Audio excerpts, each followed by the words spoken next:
The ultimate solution to remove dandruff, prevent hair loss and get soft and shine hair.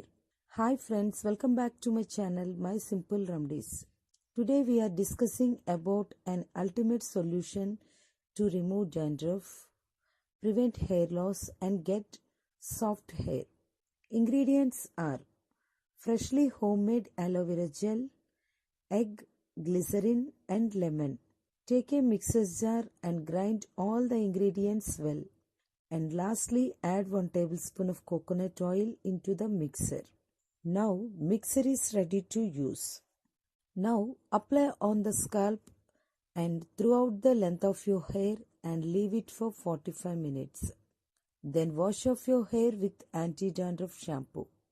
Apply at least once a week or if possible twice a week. This will completely solve your dandruff problem, prevent hair loss and will make your hair soft and shine. When you use it on regular basis. Do it one time that not give you any result at all. So, hope you enjoy this video guys. Try this remedy and share your feedback. Thank you so much for watching. Stay tuned. Bye bye.